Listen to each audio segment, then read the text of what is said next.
The town of Aradan lay in a valley cradled by forests thick with ancient secrets. At the end of every year, the people gathered for a season known as the Month of Hidden Festivals, a sacred time when boundaries between the realms grew thin.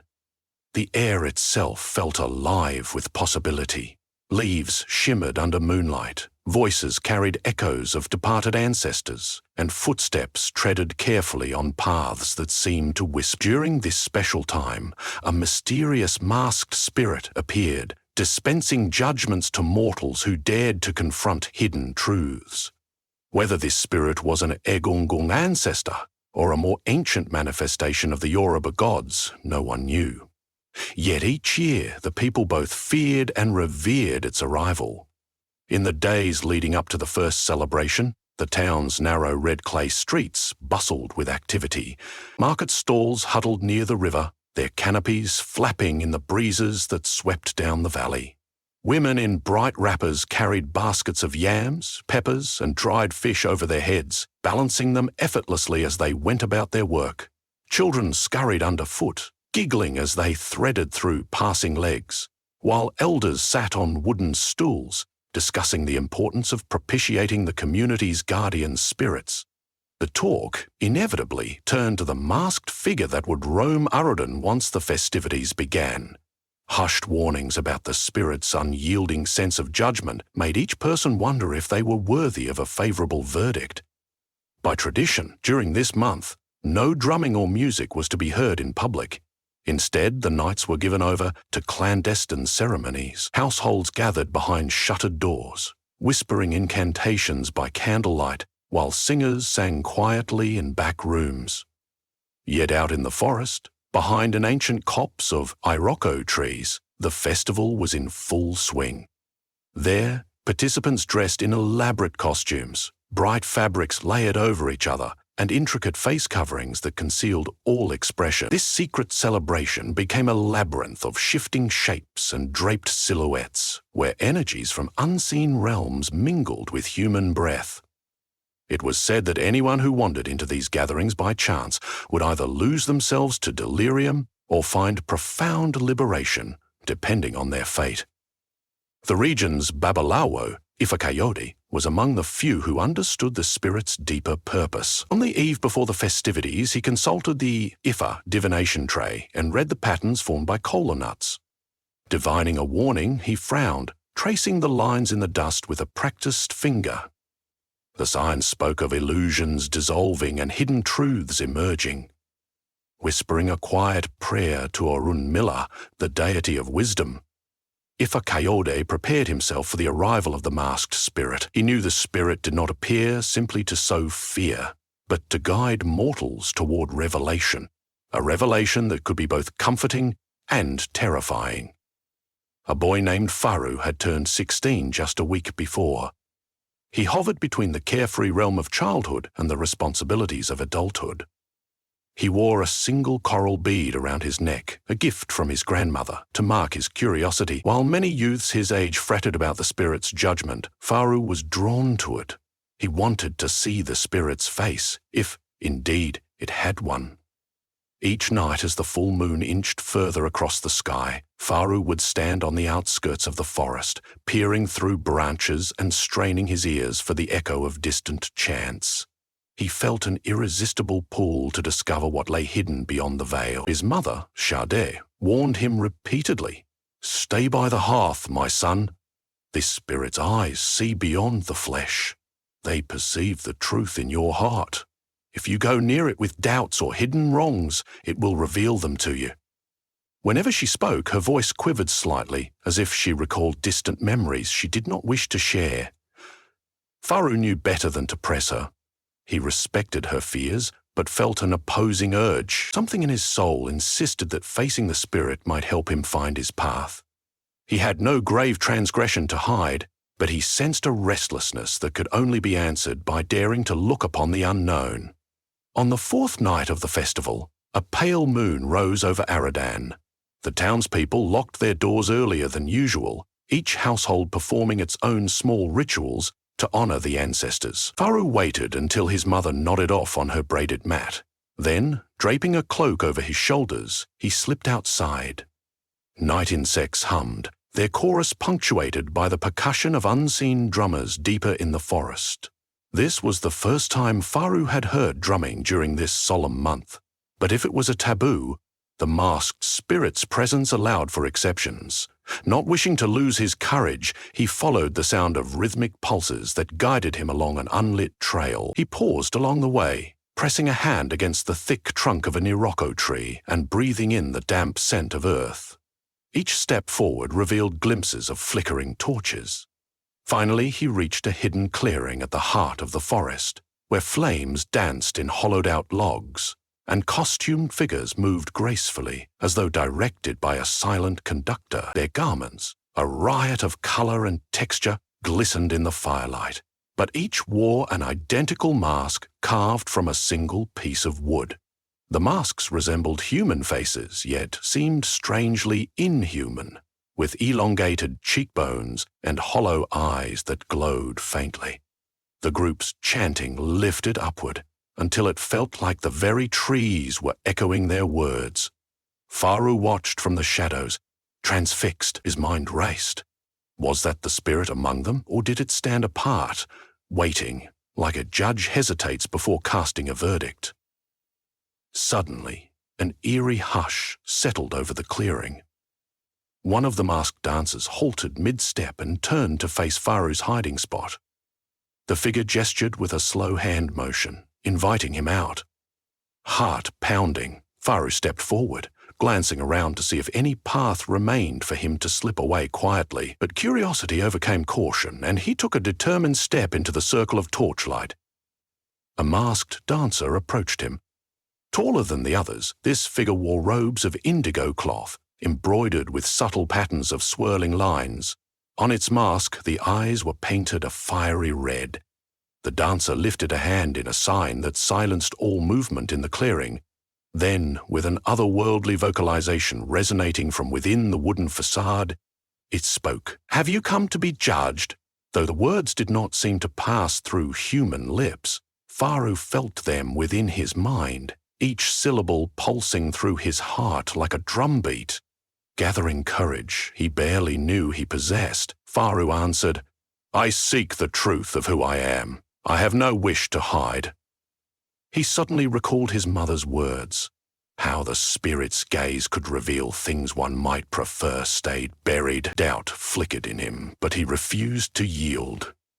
The masked figure bent its head slightly, as if acknowledging his resolve. Turning to the assembly of dancers, the tall figure spoke a single phrase in a dialect Faru did not recognize. Immediately a hush fell, and the other dancers formed a wide circle. They began moving slowly, chanting in low voices that rose and fell in a hypnotic pattern. At the center, the tall figure guided Faru forward. Embers whirled in the air, as if carried by an unseen wind. The drumming began again, quietly steady as a heartbeat. Faru felt a weight pressing on his chest, and the night around him muted. The forest sounds faded, and even the chanting seemed distant. A swirl of images flooded his mind, memories of childhood laughter, of racing across the fields at dawn, of comforting a crying friend. Then darker thoughts began to surface. The cutting words he once said in anger, the spiteful look he had given someone who wronged him. Each regret grew into a dagger of guilt, and he felt tears sting his eyes. A voice inside him whispered that these revelations were necessary for cleansing. Without warning, another presence intruded into his vision. He saw a scene that he did not recognize. Instead of his own life, it appeared as if he was witnessing someone else's. A young woman in a candle-lit hut, kneeling before an empty mat, coming face to face with a sorrow too large for words.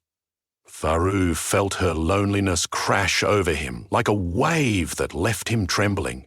Then, just as abruptly, the vision dissipated, and he realized he was back in the clearing, the masked figures still dancing in their circumference of light. The tall figure had stepped away and was replaced by a different masked dancer, one with golden threads flowing from the crown of the mask. In a slow, deliberate motion, this new figure placed its wooden hands on Faru's shoulders. "Your heart acknowledges both the good and the ill," a muted voice whispered. "Continue this path and you may find what you seek." Before Faru could speak, the masked dancer turned him gently but firmly toward a narrower path, leading deeper into the forest. With a circle of dancers behind him, Faru advanced, compelled by an unseen presence. The path wound through thick ferns and twisted vines. Though the drumming faded, his heartbeat maintained its own urgent rhythm, guiding his every step. He had no sense of how much time passed, only that the forest canopy above seemed alive with shifting shadows, and the moon occasionally peeked through leaves, as though guiding him from one world to another. Deep in the grove, he came upon a lone figure standing by a half-burned tree trunk. A single torch cast tall shadows across the foliage. This individual wore no bright garments or swirling patterns, only a plain white robe, contrasting sharply with the darkness around.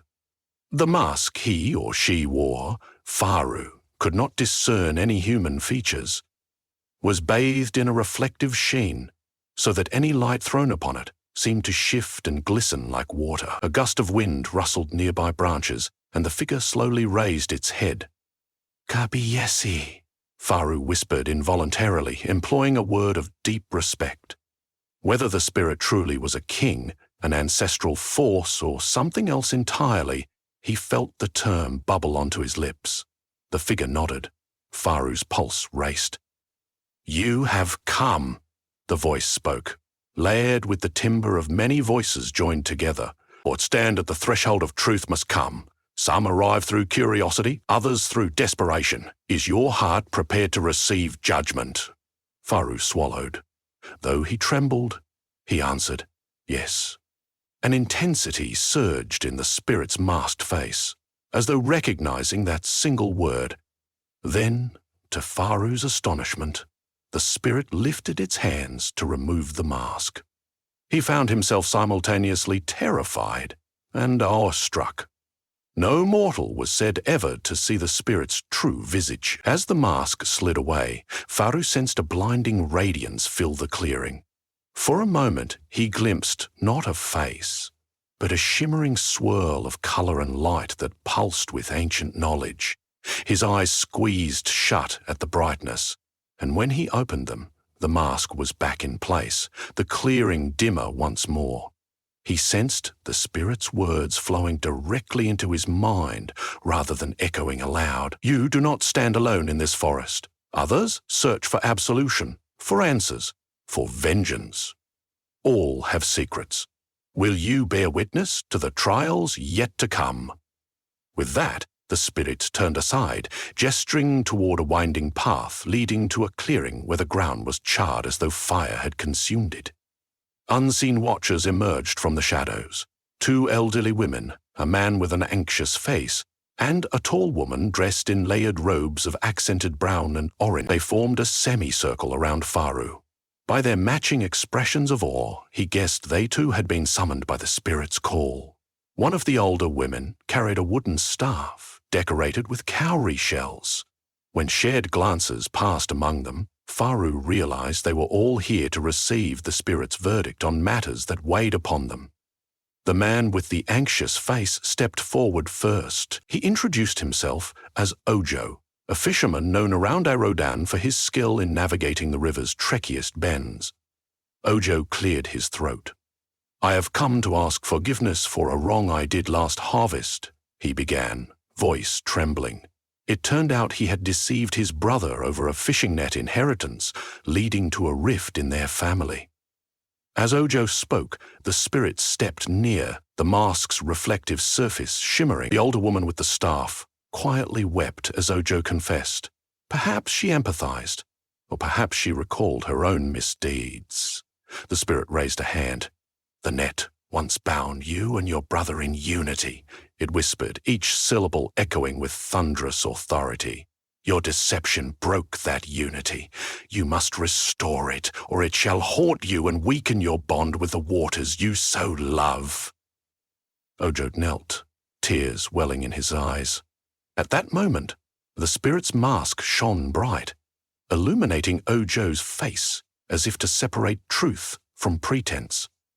A hush fell, and then the man thanked the spirit, understanding the burden of redemption he must shoulder. Next, one of the older women, who introduced herself as Busola, revealed with trembling words that she harbored a 20-year grudge against a sister living in a neighboring village. "I cannot let go of the bitterness," she admitted. "My dreams are filled with it. I ask for peace." When she finished speaking, the spirit's silence seemed endless. Then, with slow grace, it reached out and traced a shape in the air before her. To Faru's amazement, a faint swirl of light manifested, spinning like a miniature cyclone of luminescence. When it disappeared, Basula exhaled deeply, and tears stained her cheek. Though no words were spoken, the relief on her face suggested a verdict of permission had been granted. Permission to lay the past to rest. The tall woman in brown and orange robes, whose name was Akasua, stepped forward tentatively. She did not speak her grievance, but offered the spirit a clay pot filled with herbs. Setting the pot at the spirit's feet, she bowed her head. "I seek guidance to heal my daughter," she murmured. "She suffers from an unknown illness. None of the healers in my village can cure her. I come to beg for a blessing." The spirit knelt, placing a hand on the rim of the pot, then paused. Finally, it replaced the pot in Akasua's hands and motioned for her to place it next to the half-burned trunk. The voice that resonated in their minds carried warmth and sorrow in equal measure. "You must prepare an infusion from your own tears and these herbs, given under the moon's final phase. Only then will your child's spirit recognize the call to return to wholeness." As Akasua retreated, clutching her pot, Faru felt a renewed hush envelop the group. He realized that each had found some measure of resolution or a pathway toward it. This knowledge both comforted him and filled him with raw anticipation. He wondered, what of his own judgment? It seemed the spirit had more to reveal to him. The spirit turned to him, and in its presence he felt the vast night press against his senses. He closed his eyes, bracing for the onslaught of visions and revelations. But instead of flickering images, he felt a gentle breeze on his face, as though a compassionate hand reached out to steady him. For a moment, he remembered the vision of that young woman in the hut, the one who radiated such solitary sorrow. It was as if he was being nudged to find her, to mend a bond he did not even know existed. He opened his eyes. "I saw someone," he blurted out to the spirit. "Someone in pain. Is that my burden to heal? Or is it a mirror of my own longing?" A moment of silence passed. Then the spirit's voice rose in quiet power. "There are souls entwined with yours, even if you have yet to meet them. Follow your intuition. Go north at dawn, beyond the farmland, to the hut near the great baobab. In doing so, you will confront your destiny." Faru recalled his grandmother's stories of a deserted homestead near a massive baobab that marked the boundary of Aradan lands. Since childhood, he had heard rumors that a grieving occupant once lived there. Perhaps that was the person he glimpsed.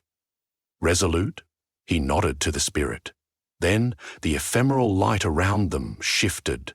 The circle of watchers dissolved back into the shadows, and Faru found himself alone, with no sense of how they had all fled the clearing. When he returned home, morning light was already creeping over the horizon. Sade, his mother, cried out in alarm to see him emerge from the forest, face flushed and eyes brimming with emotions he could not fully name. He held her trembling hands, assuring her that he was safe. "I must go north," was all he could explain. She asked why. His only reply was a soft whisper, "I am to do what my spirit asks." Later that day, as the sun shone strong, Faru gathered supplies, a gourd of water, a satchel of roasted yam, and a strip of cloth embroidered with protective symbols. Setting out on foot, he followed the red clay road until it narrowed into a dirt trail. The farmland receded behind him, replaced by wild grasses and sporadic clusters of trees. Hours passed, and still he walked, each step fueled by the image of the lonely woman. Eventually, a towering baobab tree came into view. Its thick trunk and knotted branches dominated the landscape. At its base stood a dilapidated hut, its thatched roof sagging under age and neglect. Cautiously, Faru approached. The sounds of forest creatures rustled in the tall grasses. He could see no movement in or around the hut, only that its wooden door hung precariously, and the windows were shuttered from within. As he lifted his hand to knock, the door opened a fraction, revealing a woman's startled face. She was perhaps in her 20s, eyes rimmed with weariness. Her hair was covered with a faded scarf, and her wrapper bore signs of needful mending. Faru recognized her instantly from his vision. "Who are you?" she asked, voice tinged with anxiety. "My name is Faru. I saw you. During the festival's judgment, I saw your sorrow." The words tumbled out awkwardly. At mention of the festival's judgment, her eyes widened. She stepped back, letting him enter. Inside the hut was sparse. A small cooking area, a single mat on the floor, a worn stool and a clay jug of water. A faint smell of herbal mixtures lingered, hinting at hidden rituals. The woman introduced herself as Tinny, raising her arms as if uncertain how to maintain her composure. She explained that she had lived alone here since losing her family to an illness. "I tried living in the village," she said, her voice trembling, "but I kept feeling their presence in every corner, and it was too painful. I came here to escape their ghosts." She stared at the ground. "Yet I haven't found peace, just loneliness." Faru felt the air thicken, as if wills beyond his own guided his words. Gently, he asked if she would follow him back to Aradan, to cleanse the past under the guidance of the masked spirit's verdict. "No," she whispered vehemently, fear flickering in her eyes. She recounted how, in her grief, she had hurled bitter curses against the gods, repelling any notion of returning to communal life. She believed the gods had abandoned her, so she embraced isolation to keep her pain hidden. But Faru's presence awakened a buried longing for human warmth. He placed a hand on her shoulder. "I have no power beyond my sincerity," he said softly, "but the spirit declared our destinies intertwined. Perhaps it wants us to find a way to mend your heart. If you wish to remain here, let me at least help." Nature was quiet during the next breath, as if anticipating her answer. Her eyes filled with tears. "I'm afraid of the spirit's judgment," she admitted, voice quavering. "Afraid of what it might reveal in me." Faru understood that fear intimately. He had felt it too, but had chosen to face it. In that moment, he recounted his own experience. The guilt, the regrets, the raw unveiling of hidden emotions. But in the end, he told her, it felt like a cleansing storm. It left me tired, yet unburdened. Encouraged by his earnestness, Tanny hesitantly agreed to leave the hut after so many months of self-imposed exile. Together, they walked back to Aradan, the journey slow but purposeful. Along the way, she spoke of her reasons for cursing the gods, her heartbreak, and how guilt gnawed at her for surviving while her family did not. Faru listened, offering kindness. In turn, she came to understand his quest for self-discovery, the sense of being chosen by a force larger than himself. When they finally arrived at Aradan's edge, evening was settling in. The hush of the hidden festivals still reigned, though faint drumming could be heard echoing from somewhere deep in the forest. Tenny's expression held a tremor of both anticipation and dread. "Will the masked spirit appear to me?" she asked. Faru guided her through the forest trail that led to the heart of the secret celebrations. Under branches that formed a natural archway, they found themselves back in the clearing lit by scattered torches and flickering fire. Costumed dancers moved slowly, their masked faces shining in the glow. At the center stood the tall figure robed in indigo. The entire assembly sensed Tenny's arrival. A hush descended. Tenny knelt, tears spilling freely. In the quiet, the masked spirit approached and placed a hand over her bowed head. The air crackled with an electricity that raised the hair on Faru's arms. Then, in the presence of those gathered, Tenny spoke of her pain. She confessed her anger toward the gods, her despair, and how she had locked herself away to avoid her own reflection. When the last syllable left her lips, a single drumbeat thundered from the circle, sending a jolt through everyone present. Slowly, the spirit drew Tenny to her feet. A luminous thread of energy, like a glowing chain of countless tiny lights, spiraled around them. It touched Tenny's chest, and she cried out, as though a heavy burden were abruptly lifted. Then, just as quickly, the light vanished into the night air. The masked spirit's posture relaxed. Tenny's tears turned into sobs of release, and she leaned on Faru for balance. A second drumbeat sounded, but softer this time. The dancers resumed their gentle movements, and the forest rustled with a warm breeze. In that moment, Faru realized the spirit's verdict was compassion acknowledging Tenny's suffering while also guiding her to open herself to life again. As Tenny's sobs quieted, the spirit turned to Faru, imparting a final message. Each heart holds truth and shadows. You have found your truth by helping another confront her shadows. May you both walk the path of healing. The masked spirit moved through the circle, glowing torches flickering against its form until it disappeared into the darkness. Faru gazed after it, a quiet resolve blossoming inside him. He wrapped his arm around Tenny's shoulders, supporting her as they left the clearing together. Days later, the month of hidden festivals drew to a close, and the townspeople of Arodan emerged from hushed observance to resume their everyday routine. The sound of mortar pounding yam in wooden pestles replaced the clandestine drums. Laughter filled doorways once more, bright and honest in the sunlight. Yet those who had glimpsed the masked spirit during the festivals held the memory deep in their hearts, knowing they had tasted the divine interplay of judgment, mercy, and transformation. Faru and Tenny found themselves exchanging stories on the threshold of her newly prepared sleeping quarters in town. She was slowly adjusting to communal life, her sorrow acknowledged but no longer consuming her. Faru's mother greeted Tenny with warm smiles and open arms, sensing the subtle changes in her son's bearing. Though visits to the forest edge continued, often with offerings of gratitude to the spirits, no further sightings of the masked figure transpired.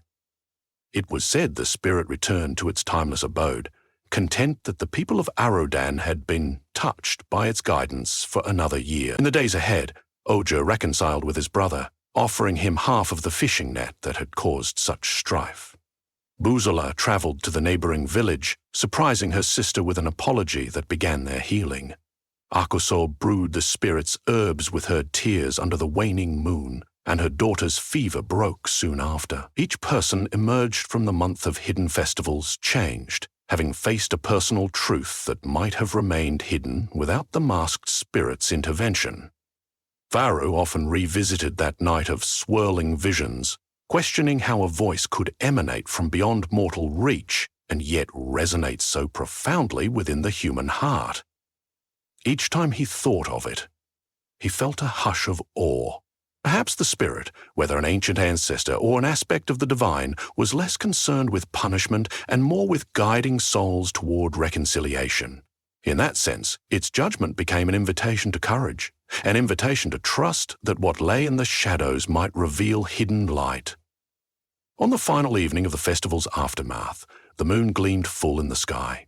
Faru and Tenny stood side by side near the forest line, remembering how fate had brought them together. A gentle wind rustled the leaves, and for a split second they both imagined they saw a figure in the distance, its mask reflecting the pale moonlight.